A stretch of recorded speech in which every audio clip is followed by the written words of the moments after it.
Welcome to the Seed Your Head podcast, a co-production of Seed Cannabis Market and Core Cannabis Museum, where we dig deep and explore all things cannabis. In each episode, we'll plant seeds of knowledge and cultivate a deeper understanding of cannabis, and along the way, we'll have some fun. On today's episode, April sits down with a truly extraordinary guest named Hippie, whose story takes us from Maryland to Puerto Rico, from dedicated community servant to convicted felon with life-changing injury, from proficient electrician to organic farmer. His story weaves the trials of cannabis prohibition and the criminal justice system with the healing touch of nature.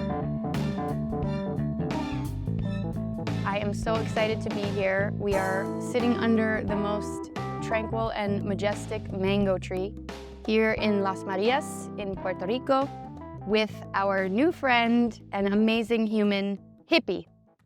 Hippie, thank you so much for coming here today. I met you and instantly was amazed by your story and really can't wait to introduce you and your background to our viewers. I appreciate it. This is Hippie's property that we are currently sitting on. And if you wouldn't mind giving us just a little bit of background of what your property is and who you are. Okay. As far as the property, 12.3 acres of farm that I've turned into a farm. I've planted in 6 years over 500 different fruit trees. I do an organic garden. This is my little slice of paradise. It is definitely that. One of the best moves I've ever made in my life, and I'm grateful every day for the property. And regarding that move, I think ultimately what we will learn is that we can all thank the federal government for bringing Hippie to this wonderful place. Can you tell me a little bit about Hippie in his 20s? Hippie in his 20s, extremely angry young man. I had done my military stint.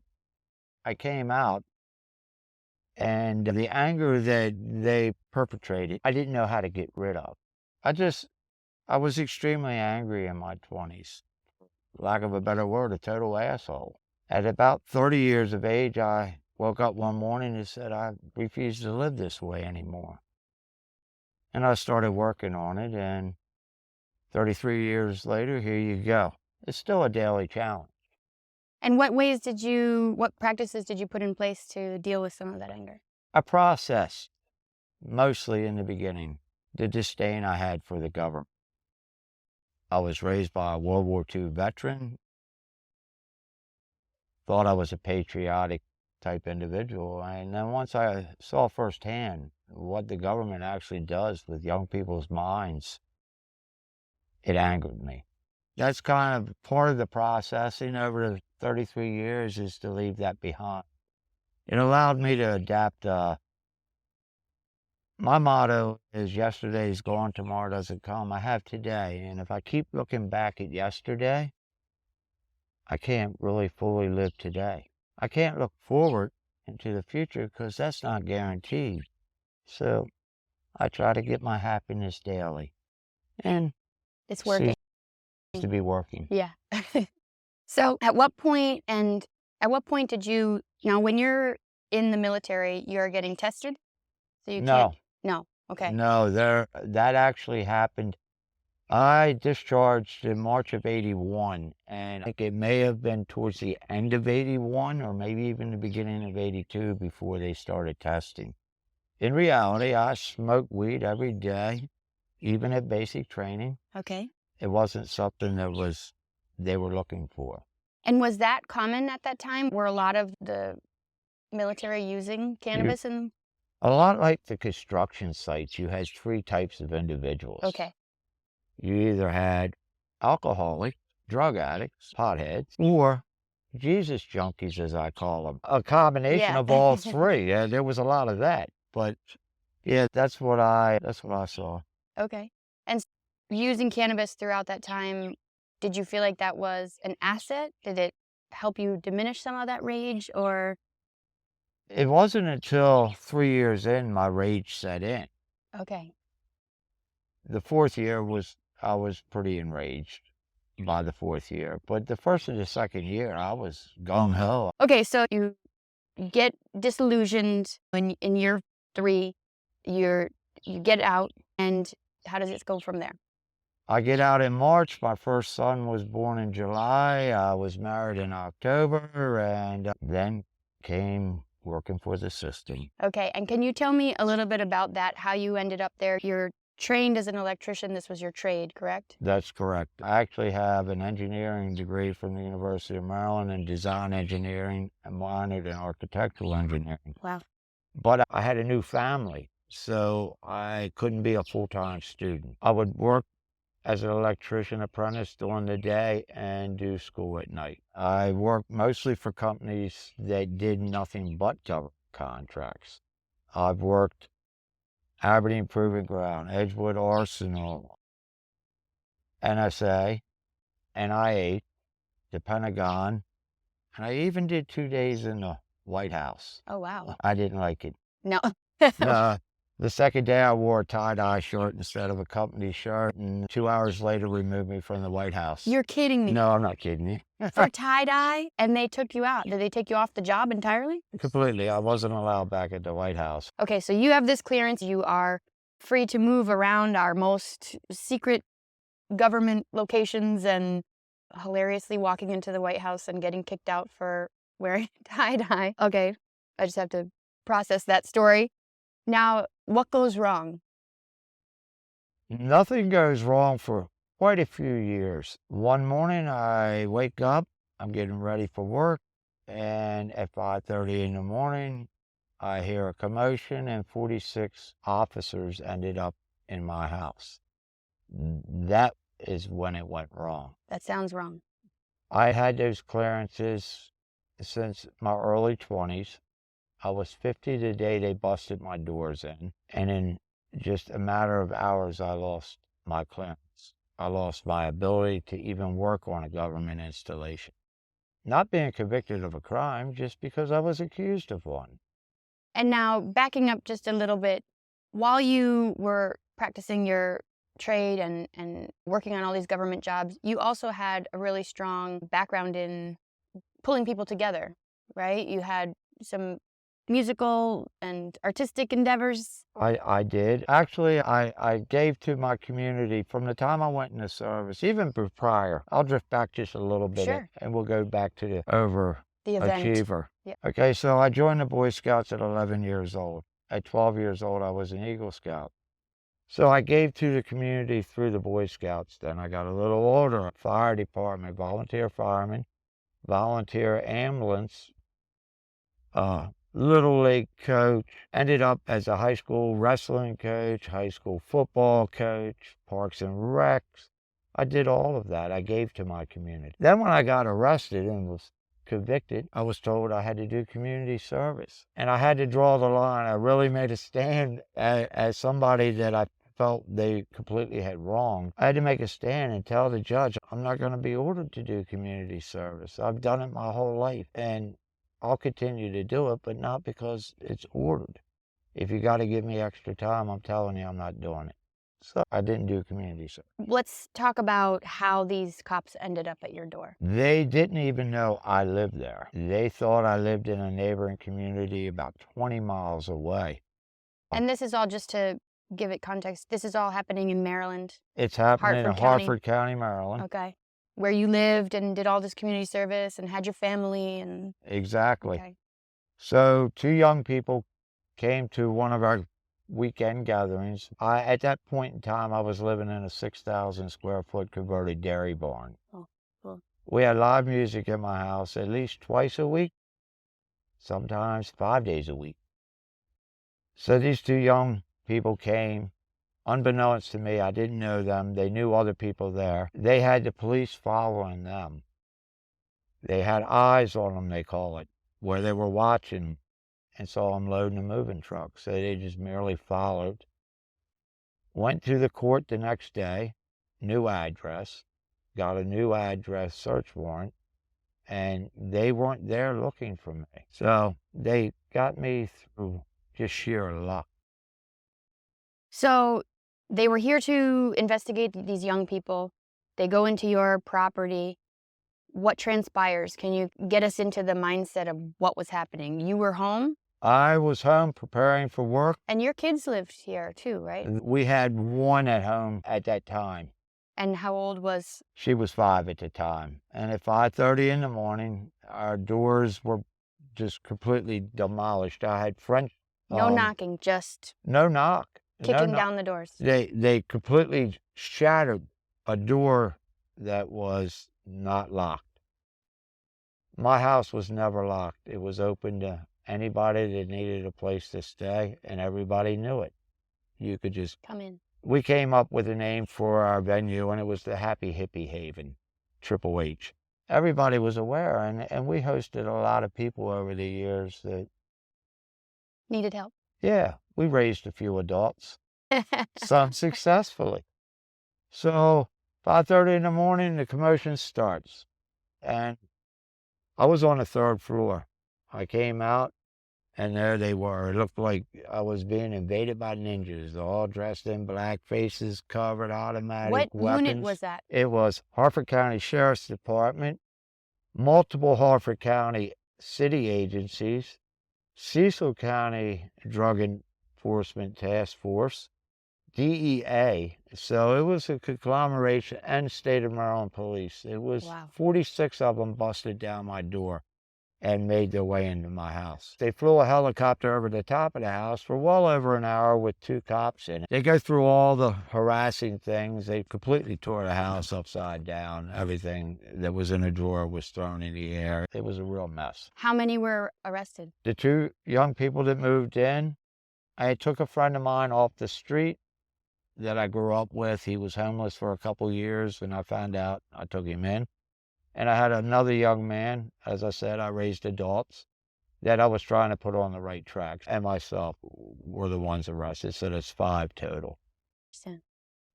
So you get arrested, they finally get the paddy wagon there, and you're shipped out. How does the system, now that it has you in its grips, what's your process like from there? Okay, so I was taken in. I was arrested at 5:30 in the morning. I got to the detention center where they processed me, and that was closer to 8:30. Okay. In reality. At almost midnight, they took me to a commissioner to set a bail, which bail's not even constitutional. But they set a bail. I called my wife. She came up with the bail money. She bailed me out. What was the bail set at? Do you remember? $75,000. Wow. Wow. And when you say the bail's not constitutional, I know you've done a lot of this legal work yourself. Explain what that means to you. Okay, so our constitutional rights are you're presumed innocent until proven guilty. You've not been proven guilty of a crime. You've been suspected of a crime. You've been charged with a crime. They rob you of your freedom before they ever convict you. And if you want your freedom just temporarily, then you've got to pay for it up front. Right. It just goes away from the basic, you have to be convicted of a crime. Right. They shouldn't be able to get into your pockets until that time. And that's a lot of money. What was the charge? Possession, manufacturing with intent to distribute a dangerous substance. They classified it in the same as methamphetamine if I'd had a meth lab. Had I been cooking crack. So you have this charge, the final charge is 5 grams. 5 grams. Okay. But 5 grams of manufacturing with the intent to distribute a controlled dangerous substance, which, like I said, just like the irony of marijuana being in the same class, a class 1 narcotic, but that's where it was thrown into. Right. And when the judge sees that, he can see it's only 5 grams, but that doesn't facilitate his needs to keep the jail. And so what is the ultimate, did you accept a plea or did you? No, that's a story in itself. They offered me 2.5 years to do a year and a half. And what did you end up getting? I ended up being sentenced to 5 and suspended 2.5 with 2.5 years of parole and probation afterwards. And that happened that day? So that day? That day. Did you get to call anybody? Oh, they didn't have room at the jail for me that day. It was 10 more days I had to turn myself in. But that day of the trial, did you get to call any of your witnesses? No. No. Oh, they denied it. They basically, the state stood up, read the charges, read something this guy Sean had read or written. The attorney, your attorney. No, the guy that was the head of the drug task Oh, force that in guy. Harford Okay. County. And at that, he asked me if I had anything I wanted to say. I stood up, I gave my accolades. Next thing I know, guilty as charged. And he goes 5 years in the Department of Corrections for the state of Maryland. You'll go to diagnostic. I'm going to suspend 2.5 of those years. And I had to really fight to keep from being angry and getting more time. Yeah, I bet. I bet. You leave that day because there's no room in the prison. There's no room. In Harford County, they take you to the detention center, which is run by the county. From there, they move you down to a place in Baltimore at the time. It's since moved, called diagnostic. And you're in diagnostic for approximately 10 to 30 days, depending on their caseload. And then you're assigned where you go in the state of Maryland penal system. And now in that 10 days, you're home. In those 10 days, I was home. What is happening in your mind? I always imagine this scenario, and it must be so surreal to know I have grown these plants, I have been a good person, I have done all these things, and now I have to leave my children. Your daughter's how old? At that 5. time, she had turned 6 by the time court happened. So The 6 first grade. years old, first grade. First grade, and I also had other children that were coming for weekends and then through the summer. So that first summer I didn't get to see my children at all. It was 11 months before I ever saw my children, and I refused to allow them to come to my place of incarceration. I saw them outside of a courtroom. Understandably. So this 10 days, what sort of preparations do you make knowing that you're going to jail for 2.5 years? I smoked as much weed as I could get my hands on. Okay, makes sense. You have to calm.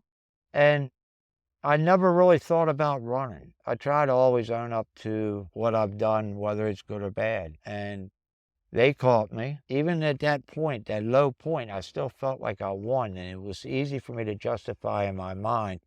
Okay, so I started slinging weed at 10 years of age, 1969. I did it until I was 50. I'm looking at 40 years. You caught me once. It's a good run. Yeah, it's a good run. Yeah. So you're feeling like chalking one up for you. Chalking one up. That's the way I justified it and dealt with it. I had a gathering of the Happy Hippie Haven. It wasn't the same because the energy that the cops brought to that property didn't go away. Right. In that time frame from arrest until incarceration. No, it hovered like a black cloud. I look at auras, and they changed it from a nice reddish orange aura with some white speckle through it to totally dark and nasty. I know what you mean. Did you end up serving the full 2.5? No, I did 21 months of it. And while in there, how did you manage the confinement? That sense of confinement is terrifying to me. Not so much. I actually treated it like, okay, it's just like the military. You got to listen to an asshole that doesn't know what he's talking about. Stand in line and wait. Hurry up and wait. That's how I went through. I can't say that I had one altercation the whole time I was down. One. And time wasn't hard for me. Okay. And your cellmate? He caught a murder charge, and he murdered another convict, and so he got moved. And that's happening, that's normal? It's happening often, murdering? They hide more than they let you know. Yeah, it happens. It happens probably in Jessup, and I think there's 7 correctional facilities in the state of Maryland, but Jessup probably takes 10 to 15 out a year. Wow. And are these murders that happen spontaneously, or is this more of sort of hits? This was a personal hit. It was over money, noodles. Because in jail, that's your currency, that's your dollar bill, is a bag of ramen noodles. The guy got noodles from him, agreed to 3 for 1, and when it came time to get the noodles back, he only gave him 1 and said, "You gave me 1, I'm not giving you 3, that's ridiculous." And over noodles, he took a man's life. It seems so simple, but in reality, it wasn't just the noodles. There's an integrity level in jail that you don't find on the outside. Your word is all you really have. They own your clothes, they own your shoes, they own your food, they own all of you. So your word is the only thing they can't own. And when you walk away from it, even over a pack of, or 2 packs of noodles, in reality, that mindset is that individual just needs to be done. That is so alarming to me. But it's so reality, it's hard to grasp. And the sad part is, with our federal government, we're all that guy that owes some noodles. Yeah, that's a bumper sticker, I think. That's crazy, Hippie. Now you've served your time, you've spent your 21 months, and you have to go to a hearing to get discharged? No, it made it to that. I became what they call a trustee. I ended up on a work release program. And on work release, I got my neck. How?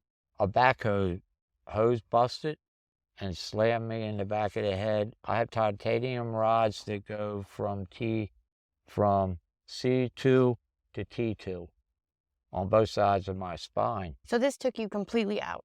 You were completely out. I was told the initial day I was in a coma for less than 24 hours, but when I came out of the coma, they prepared me not to be able to walk again. And was the work release, what was the actual job you were doing? Under who? I was an electrician for a private company. Okay. We were working on a wastewater treatment plant. Okay. What they did was release me Monday through Friday. Friday night I had to turn myself, I became a weekender. Okay. Friday night I had to turn myself in. I left again late Sunday night so I could be at work on Monday morning. Where do you stay during that Monday through Friday? With my wife. Oh, good, great. Yeah, it was a plus. It was a plus. Even if I'd had to go back and forth to the jail, at least I was getting some fresh air. Yeah. I felt like I was beating the system. I was making some money, and then this happened, which started a whole new set of problems. I represented myself. I was tired of the system and the lawyers, and I had a bad taste. I represented myself. I actually got the remaining time taken away. I still had to do my 2.5 years of parole. Okay. But I didn't have to do the remaining time, which really pissed the judge off. Medical supersedes judicial. So you get in this terrible accident. This seems like a real workers' comp issue. Are you inhibited from any of that sort of recovery based on the system? No. That was a new set of challenges, though. I got hurt in the state of Pennsylvania, and they have a different set of rules than the state of Maryland. My workers' comp came in the very next week. After 90 days, the state of Pennsylvania suspends your workers' comp, and now you have to go into court to prove that you still need workers' comp, and that lasted 9 months. And the hippies that used to hang out at the Happy Hippie Haven are the ones that kept us afloat at that point. They were the ones that were bringing food to the house. They were the ones that were ponying up their money, paying the electric bill, the property taxes. And at this point, you are learning to walk and I'm eat. learning to be me again. I'm learning to walk. I'm learning to use my arms. I still have 3 fingers up this arm past the elbow now that are numb. That's from a cigarette that I didn't even know was burning me, because I feel nothing in these. That's a result of the injury. I have nerve damage. So ultimately, you were able to go and prove that you still needed the workers' comp? Did it come back? Okay, come back around. Yeah, it was a little better than 9 months, and then they gave me the arrearages. And then it was about 3 years until the attorney reached a settlement. And so you're now out of prison. You've gotten your physical capacity back to a degree. At what point does Puerto Rico become? Okay, I had 2 operations with my neck that were 14 months apart. After I found out, after the first operation and recovery, that I couldn't go back to being an electrician, they were giving me a med that was causing me to have seizures. With a history of seizures, you can't be an electrician. So I was under the realization that I can't go back and make gainful money. And I was living a lifestyle that my property taxes were $7,000 a year. And I knew how difficult that would be to come up with. So I relocated to West Virginia. I had my second operation in West Virginia and was in a recliner. I lived in a recliner for 11 months. I'm not one that It's watches. like another prison. I was imprisoned in my home at this point. They wanted to send me to a rehab. I refused because everything they were telling me was, you're not going to walk, you're not going to do this, blah, blah, blah. Sign this paper. We're not responsible if we kill you for the operation. I sat in that chair, and I don't watch much TV, but what else was I to do? And every other ad was Puerto Rico. 11 months later, I was still in agony. It's the dead of winter, West Virginia. The titanium is cold. And I told my wife, we went to the orthopedic surgeon, and I asked him, can I travel? Can I fly to somewhere warm? And he said, oh, yeah, you can go. And that day I made reservations to come here for 10 days. I came here. 3 days later, I started feeling a little better. I have constant pain, but not unbearable. A month later, I told my wife, we need to go back to Puerto Rico and check it out some more. So we came for 2 weeks that time. I tried to convince her to go back to West Virginia and sell everything and just leave me here.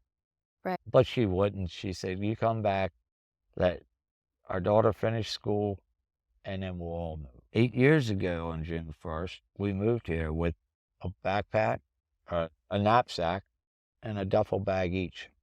And how old were you at that point? I was, by that point, 50. I've been here 8 years. I'm 63. Okay, so you're 55.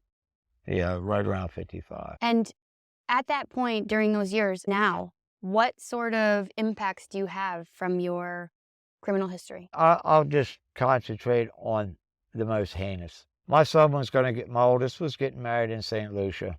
I applied for a passport. That I had my first one at 18 years. The DEA took my passport the morning of the raid because I was such a flight risk. I lived in the same county most of my adult life. Right. The 5 times, and possibly 6, I'm not quite sure it hasn't been 6 times, I've applied for my passport and it's been denied. Now, I've done my time. I've paid my fine, done everything they asked me to do. Yet the DEA still has me underneath house arrest within the confines of the U.S. control. Yeah, so you can't leave the U.S. or its territories. I can't travel to Canada. Were you able to go to your son's wedding? No, they actually ended up having a reception in my hometown. Oh, that's nice. So I was able to attend that, but no, I wasn't able to go to my firstborn's wedding because of the DEA and the passport. And the basis of your rejection for passport is always? It's been denied, felony drug conviction, intent to distribute and manufacture. Wow. And what happens when you do go home to Maryland? Okay, so what has happened in the past is I fly into Maryland, BWI Airport. I get back into Harford County, and it may not be that day, but by the second day, I'm going to end up with what is called a felony stop. They draw their weapons before I ever get out of the car. I have to get out of the car, walk backwards like a criminal, lay down in the road, be handcuffed, and then they rummage through my vehicle, which has been a rental.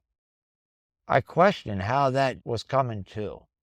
And because it continued to happen. It happened multiple times. It wasn't just a one-time event. If it'd been one time, I'd send some overzealous clown trying to earn his stripes. But no, it was multiple times, enough for me to start questioning in my mind what's going on here. So I call a friend of mine who was a CO, retired CO, that I rode the ambulance with. And I asked him, what's going on with this? And you rode the ambulance with him during your volunteer Exactly. He was a time. volunteer, I was a volunteer, and we pulled duties together. We rode the ambulance together a lot. I didn't have a disdain for him. I knew the other side of that guy. So he asked me when I questioned him, he said, give me a couple days and I'll get back to you. He called me back and said, I'm on a fly list. And I was like, a fly list? You mean a no-fly list? He said, no, a fly list. Harford County Sheriff's Department is tied in through NSCIC and TSA. So every time you come into Maryland, they're alerted. Then they merely call the rental car companies to find out what vehicle you have and what's the GPS tracking code. So this is the Maryland tax dollars at work. Maryland tax dollars at work, catching a guy that had 4 water marijuana plants and threw festivals for hippies. Yeah. Yeah, God, yeah, wonderful. I will, however, say that once I was told that I'll still fly in the BWI because I still have needs to address there. I'll never run another car. Okay, so you kept showing me your hand, and eventually I figured it out. So I think if I live to be 100 years old, it's just going to be a back and forth battle. It's a game you play. It's a game I have to play. I didn't want to play this game. It's a game you have to play. They threw me into this game. I get a little bit of satisfaction as I beat them at their game. In what way? Here I know how they track me, so I stopped that from them. The same way that I got away with slinging weed for 40 years. Right. You got to have a friend. I used to say I have friends on both sides of the street, some right in the gutter. Yeah. It's good to have friends in places. Until I turned 18, I was underneath the umbrella of my uncle being the chief of police. I became a little spoiled with that. When I turned 18, he gave me a birthday card, said, "You're a grown man, act like it, no more free passes."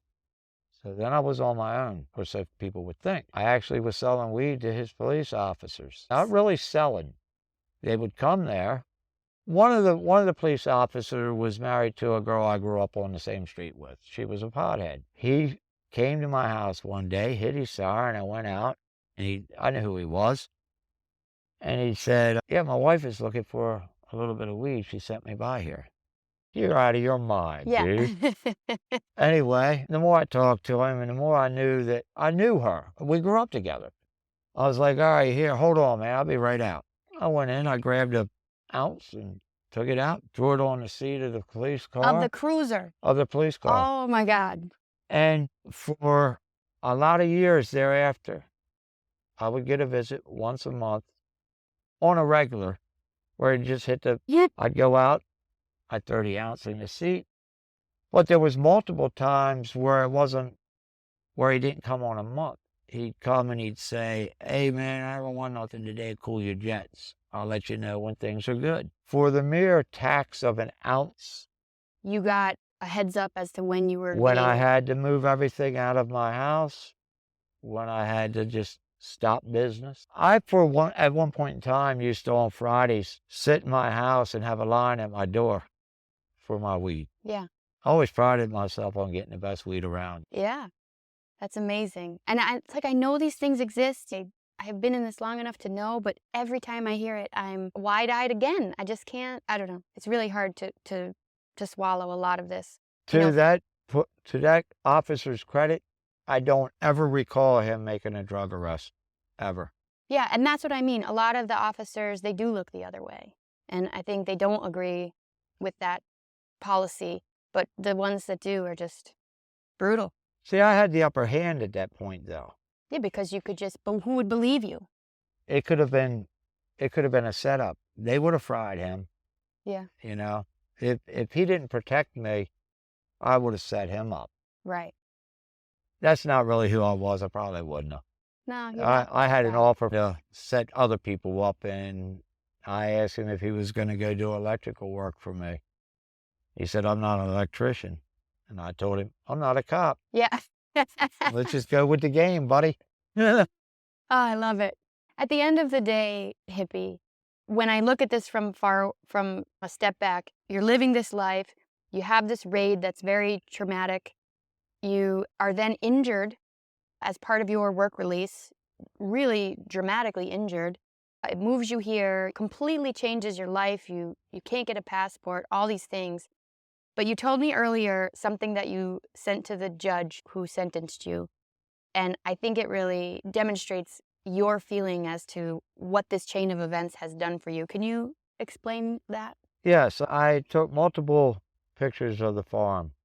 This beautiful farm that we're sitting at right now. And I sent him pictures of the farm with a thank you note, because without being arrested, without going through all of that, I never would have come here. I was a Maryland boy. I grew up there. I liked it there. So I sent him a thank you. I love it. Yeah. He had a fucked up job, but he did his job. He didn't use his discretion. I wasn't the one. Hey, I'm grateful every day. Yeah, you wake up here. I wake up here every morning. I got a beautiful place to hang out. The energy on the mountain's sweet. You have ruined all other arugula for me. Yeah. My favorite lettuce. I tried yours, and all other arugula now seems Great. yeah, There's more of it over there, by the way. I'm excited. Yeah, my idea is somehow or another along the lines, I don't think it was ever intentionally, but I've lived an extremely healthy lifestyle with the exception of my cigarettes. My idea was to do organics here, so everything has been done in organic fashion. That's why the farm's called Triple H Finca Organica, and everything that I do here is organic. It's healthier.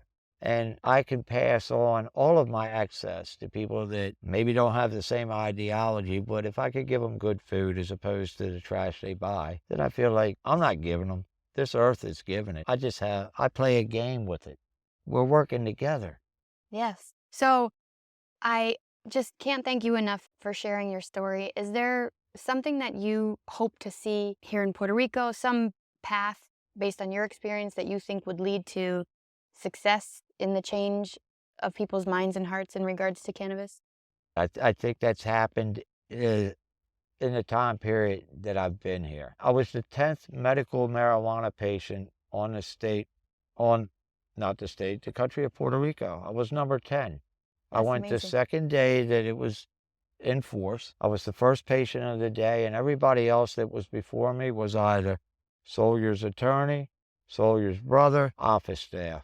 That's As cool. far as the outside world, I was the first. But I'll take 10. 10's good. Yeah. 10's good. And I've watched it all change. The unfortunate thing is, it was religion-based, the way they were able to change this. Because since I've been here, the Pope that went into power actually pointed out a verse in Genesis that stated that plan is here for our benefit. Now the Pope is saying it's okay, and with this being extremely cathartic, it passed. Wow. And now I don't know the numbers, they've got a lot of patients. Yeah. I go to the dispensary, there's little blue-haired old ladies that live in the caseria that are in there picking up 3 ounces. Then you go back a week later maybe to get some edibles, and the same 3 ladies, they're sitting there, the little blue-haired ladies, 3 ounces each. It's become, as everything turns into a monetary thing. As far as legalization here, I think that's a wall off. And I was talking to some people about it, and they said that the belief is that they're unlikely to decriminalize here until there's a change in the federal law, because so many of the politicians here are so deeply entrenched with the federal. I'm not completely sure on this, but it's worth the research. I think that at any given time, any territory or state that doesn't follow the federal guidelines can lose the federal money. Yeah, that's exactly what they're So if this is what the mindset is, oh, wait a minute, if we make it recreational, we're going to make a lot of money. But are you going to make enough to support everybody that's on the government aid on this island? No, you're not. But it'd be real beneficial to go recreational and open it up. Your tourism industry would go through the roof. However, I don't see that happening. I don't see a decriminalization happening here. Hippie, thank you so much. Is there anything else you want to tell anybody? I'm like, your story blew my mind. Fight the fight. Fight the fight. What's right is right. That is right. It's absolutely right. Thank you so much for your time. Thank you. Seed Your Head podcast is a production of Seed Cannabis Market and Core Cannabis Museum. You can find episode transcripts, bonus content, and more at our website, seedyourhead.com. We'd also love to see you in person at our locations in Jamaica Plain, Massachusetts, and Portland, Maine. Core Cannabis Museum is a nonprofit 501c3, and all donations are tax deductible. For more information on donations or sponsorship, please check out our website.